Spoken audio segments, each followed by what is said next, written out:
તો ફ્રેન્ડ્સ, આપણે આજનો ટૉપિક છે આ વિડીયોમાં ફેબ્રુઆરી માસના દિવસ 28 કેમ. તો આવો પ્રશ્ન આપણે ઇન્ટરવ્યૂ ક્વેશ્ચન બી હોઈ શકે છે, તો કાં તો પછી એને MCQમાં પણ પૂછી શકાય છે ગવર્મેન્ટ એક્ઝામ્સની અંદર. તો ફ્રેન્ડ્સ, આ મને ઇમ્પોર્ટન્ટ લાગ્યું, તેથી મેં વિચાર્યું કે આની પર આપણે એક વિડીયો બનાવી દઈએ. તો ચાલો આપણે જાણીએ આ લેખમાં લખ્યું હતું શું એના વિશે. મહિનાના નામ અને 12 માસનું અંગ્રેજી કેલેન્ડર પ્રાચીન રોમમાં શરૂ થયેલ. તે સમયે વસંત ઋતુમાં વર્ષ શરૂ થતું, એટલે માર્ચ પહેલો મહિનો અને ફેબ્રુઆરી છેલ્લો મહિનો હતો.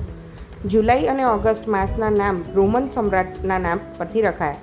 તે સમયે દરેક માસ 30 દિવસનો હતો, પરંતુ પૃથ્વી 365 દિવસ એક પ્રદક્ષિણા કરે છે, એટલે વર્ષમાં 365 દિવસ થાય.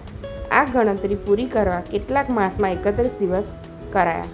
રોમના બીજા રાજવી નુમા પોપ્યુલસે વધુ ચોકસાઈ માટે ફેબ્રુઆરી મહિનાના દિવસ 28 નક્કી કર્યા અને દર 4 વર્ષે તેમાં એક દિવસ ઉમેરીને 29 દિવસ કરાયા. તેને લીપ યર કહે છે. ફેબ્રુઆરી મહિનો શુદ્ધિનો મહિનો ગણાય છે. હવેનું વર્ષ 365.25 દિવસનું બન્યું. 4 વર્ષની ઘટ લીપ યરમાં પૂરી થઈને આ સરેરાશ જળવાય છે. તો ફ્રેન્ડ્સ, આ હતું ફેબ્રુઆરી માસના દિવસ 28 જ કેમ હોય છે તેના બાબતે. તો ફ્રેન્ડ્સ, આવી જ ઇન્ફોર્મેશન હું લાવતી રહીશ, અને આવી જ વિડીયોઝમાં જોતા રહેવા માટે મારી ચેનલ સબસ્ક્રાઈબ કરવાનું ભૂલતા નહીં. મળીએ આપણે નેક્સ્ટ વિડીયોમાં.